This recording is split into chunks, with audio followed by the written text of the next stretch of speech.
pretty windy here, so hopefully the audio is not too bad. But behind me, we have the Physalis virginiana, and because it's so windy, it's kind of fallen into the street over here, and really it's just probably time that they get cut down, and I'm actually going to just hang them from the fence up here. I'm doing that because I want to get a lot more of the leaves off before I harvest the fruit, and to kind of get the fruit a few more frosts and things like that. The plants are all but dormant at this point, kind of, and because these plants are so large, I would like the leaves to kind of fall into the garden and kind of keep some of that nutrients around. Now you'll probably notice there's some peppers in here too. Don't worry about them right now, that's another video. But I will be working with them today as well. But what I'm going to do with these Physalis virginiana, and if you're wondering, these are Virginia Groundcherries, native here in Pennsylvania. My phone and tripod just fell, and I forgot my clippers over there with my phone on it, so that wasn't very good. I kind of lowered the angle. Hopefully that'll help. But yeah, for these Physalis virginiana, Virginia Groundcherry, native in Pennsylvania, native perennial at that. It produces fruit in the fall into the winter. These will last on the plant into the winter if you let them. And actually, these are pretty ready and quite sweet right now. You can see that's a nice little orange fruit, kind of a sunset orange, but they're actually pretty sweet. Now they still have that sort of tomatoey flavor in them, and they don't really lose that. Sorry, they're good. I like these. Very tropical, like almost like a fruit punch, but with that sort of acidity, savory flavor that a tomato has. It's very interesting. But because these are a native perennial, they can actually be quite an aggressive, almost weed. I actually want these, so these wouldn't be considered a weed, but there is too many of them here. So what I'm going to do is I'm going to cut them relatively high up like this so that I can actually see where these stems are, because I will be digging up the rhizomes at some point, and I could probably even do that today, but I'd like them to be a bit more dormant. But that, yeah, you can kind of see these stems here, so that'll tell me where those rhizomes are, and they'll be around those stems as well because they spread. But yeah, that's what we're going to be doing. It's actually quite a huge plant right here, and a lot of smaller ones. That's okay though. I'm just going to bunch them up, which will make more sense in a second. I'll actually be recycling the rope that I used for the sunflower to hang these up on the fence. And I'll kind of stop the video here a second and just kind of bunch these up so I can work with them a little better. So here I have them all kind of piled up, and I'm sitting on peppers. It's okay though, they're green. I'm not going to do anything with them. These are all piled up now, so I can kind of just take this bunch of stems, make sure they're all kind of squeezed together and not going anywhere. Now, that's a good amount of plant material right there, and there's probably a few hundred fruit. There's a bunch on the ground now too, which I'll probably pick up and put in a container. But all I'm going to do is take this rope, gonna wrap it around them, get it good and tight around the base of them. Just put, like, I don't know, a granny knot, a couple of them on here, nothing fancy. So just cross on both sides and then cross again. And that'll be all of our plants tied up, or at least most of them. Then I'm going to put them on the fence now. Now that's a good amount of plants right there, if I do say so myself. They're just going to go up around this post, pretty much. Right like this. See how far off the ground we are. That should be good enough. Now again, I'm not going to do anything fancy. Just quick little knot on here. And with the tag end,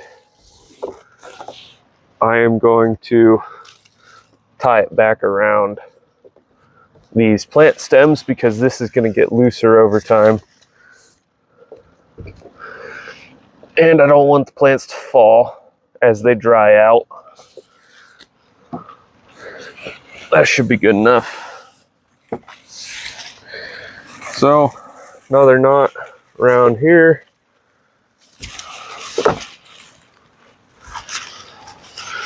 Just to kind of tie up our loose tag end. There we go. And another one to make sure that one doesn't come undone. There. So that's all our plants strung up.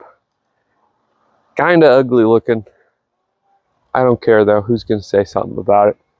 Probably the town. Am I even in shot? I don't know. So I've actually decided that I want to dig up some of the rhizomes today because I can possibly try and sell them. I actually believe I transplanted this population into here in December. End of October, end of December, not sure which. So my microphone actually died, but all I was saying is about how these rhizomes kind of grow. They're very deep, they're very good at stabilizing the soil, but some of the ones, especially the ones near the surface, they break off of a deeper rhizome. Is pretty much what I was saying. Now these are basically perfect transplanting stems. So you just stick these in the ground, and another thing I was saying is that I was gonna show you how to do that with some of these ones that I'm not going to try and sell. But like these are perfect ones right here. So we can kind of go and take a closer look at all the ones I got, and we're gonna pick the ones I want to sell and put the other ones back. They'll probably try and sell these for about $1 a piece. So this is just some old potting soil, probably not the most nutrient efficient. It doesn't need to be. It just needs to kind of provide moisture to these stems. So basically all I'm going to do is cut these primary stems off of here. Now that's a perfect rhizome right there. We can just kind of make little trenches in here to stick the plants in.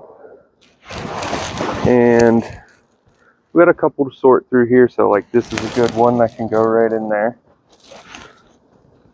This is a really, really nice one to go in there, and a very thick stem right there, but that's still kind of part of the rhizome. That one will go in here, so we have 3. Say that's $3 right now. And I should probably actually get some pictures of what these look like for my listing. So, kind of do that. Kind of display these.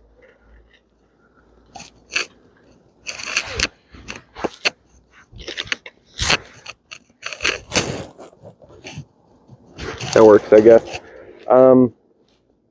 So these are all good ones, these big thick ones. The ones that I'm probably not going to plant or try and sell, that is, would be these skinny ones. Because there's just like no guarantee that these would actually survive the winter. This one probably would, but I'm going to stick that back in the soil. It'll be a good example of how to plant them, put it that way. So like this one, that's also going to go back in the soil. And set those there. But yeah, so 1, 2, 3, 4, 5. Right? 1, 2, 3, 4, and 5. So actually, I'll keep this one too. We'll just do 5, and we'll say they're $5, I guess. So you can't see me on the camera. You're fine. Don't worry about it. Don't click away just because you can't see me. Literally, all I do for these, stick the shovel in the soil, work it back and forth. If you have a double bar, use that. Got a nice little hole here. Put a couple rhizomes in there.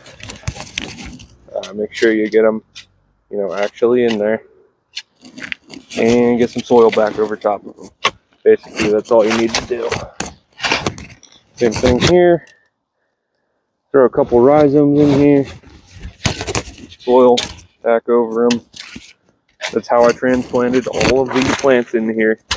And they've just kind of spread very nicely. So, last couple. And even this is probably material that's good. Like if I stuck these in the dirt in like my greenhouse or something, they'd probably start growing. So I'm just gonna shove them in there too. Just let them do whatever they need to do. Tamp soil down, tamp soil down, tamp soil down, and we're good. I just noticed this little guy here. Not sure what it is. Overwintering in the leaves, or maybe eating the Physalis fruits, plants. Hard to say. Just kind of leave them in here. We actually need to get a picture of the fruit for the Facebook listing. See if I can make them nice and attractive looking. That'll work, probably. Maybe not. Let me see. That'll do. Now maybe I'm just hungry, but these tomatoes look really cool. Like this. I mean, they even got the garlic in here.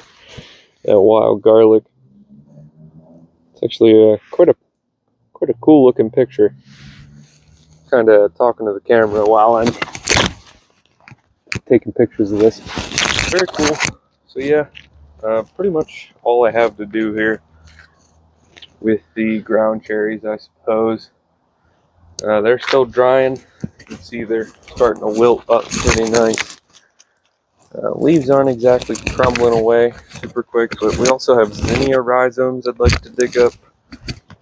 Preferably I keep these ones, but we'll maybe dig up some mixed zinnias because I don't think I can get seeds off these.